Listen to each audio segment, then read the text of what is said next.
Chickies. Okay, so today we are going to be looking at glitter placement. What you can see is a selection of some of the glitters. These are all sort of on the smaller side of the glitters. You can get sort of rather big glitters as well. I got these from a website called AliExpress. I'll link the details in the description box, but you can get them from eBay and Amazon and those sorts of places. Glitter placement is actually really easy, although it is time consuming. You can use pretty much any of these types of glitters and you can make any patterns or shapes or anything like that on your nails. For today, I have put on my nails a coat of my favourite white, which is Sally Hansen White On. I haven't even done any clean-up. Didn't do too bad a job of putting that on there. I've also put on a base over that coat of Seche Vite. Now, to stick the glitter onto your nail, you're better off using a slow drying top coat, such as I have just a basic Orly nail lacquer top coat. That's that one there. Try and get it to focus. Ta-da. Yep. I'm not using that one today because I want my background to glow. So I'm going to be using Wet n Wild's Fantasy Makers Glow in the Dark. This came out last year. I think they bring these kinds of things out every year around Halloween. I got this on eBay because we don't get Wet n Wild really in Australia. But yeah, so I'm going to be using a glow in the dark top coat to use to stick down my glitters because I want it to glow. Well, I've never done it before, so I'm really not. I've never used this as a top coat or like a glue basically.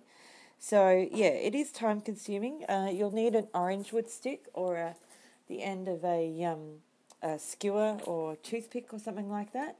And how it picks them up is if you were to, you have to kind of wet the end. You can lick the end of it, or that's what I do because it's kind of faster. Or you can just put it in some water, like something like that, like an orange wood stick. It's like one of those little ones that comes in those little kits and stuff. And you can either use this end. This end tends to work much better, and it just picks up the glitter really easily as long as it's damp. So just putting it in some water and then just dabbing it on a piece of paper towel, just so that the end of it's kind of sort of damp, and that will help you to pick up the glitters and place them. Yeah, as I said, you're going to have to work really quickly. So I will get everything prepared and then we'll get into it. Okay, ladies and gents, in case. What I've done is I've emptied out the amount of the glitter that I want to use just to have it all prepared. And I just cut some pieces of paper. I'm using 7 because I'm going to do a kind of rainbow thing. And I've emptied a little bit out onto a piece of paper. And sort of put them in the order that I want to use. You need to get prepared for this because you have to work pretty fast, and you can only really do one nail at a time. And considering my plan is to do like a rainbow right across my nails, I can still only do one at a time. So anyway, yeah, we're going to get it started. I'll do the first one without fast forwarding it because I know that some of you don't like it when I do that, but and sort of just talk you through it. I know this one hopefully won't be too long, but anyway, I'm going to start with the index finger, and I've got my What is Wild Fantasy Makers Glow in the Dark top coat. It's a clear top coat, even though it looks kind of cloudy or yellowish in the bottle. It's still clear. I've not actually tested how quickly it dries, so this is a trial and error kind of thing. So we pick up the piece of glitter onto our little thing and place it like that. Place it. Oh. You do have a few seconds to move it around, and if you have to use some more top coat, that's fine too. So I'm just doing this, and you'll find that what looks like in the container it looks like they're all hexagon shape, but they're actually not. Some of them are sort of diamond shape, and you have to sort of be, just look at the shape and see if it's the one that you want. But usually they're pretty all uniform. But sometimes just not. Ta-da! So there's the red one. And then orange. I'm using, I'll show you. And I'm using orange. And then picking them up like this. Orange, as close as I can. Close together as I can get them. Ta-da! And, oh. You do have time, you have time to move them, so if you have to get another one, because that top coat will stay tacky for a little while. And now I'm having trouble. Sometimes they don't do what you tell them to do, but it's alright. So like that. And then you just continue on. Now you can make any kind of shapes you like. I just happen to be feeling like doing rainbows today. So I haven't done a rainbow for a very long time. And this is going to take a while, so I'm going to fast forward it from here on. But I think you get the general gist. It's really hard to see, especially with these colours, but I hope you can see. There you go. It's the start of my rainbow mini. Woohoo!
Hey Chickies, okay, we are done. I hope you liked this tutorial on glitter paste placement.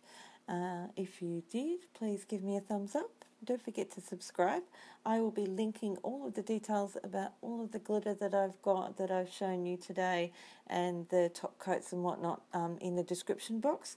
I mentioned earlier that I was using Wet n Wild's Fantasy Makers Glow in the Dark top coat as my sticky stuff to stick down the glitters, but it did not give a very good glow, so you won't be seeing that.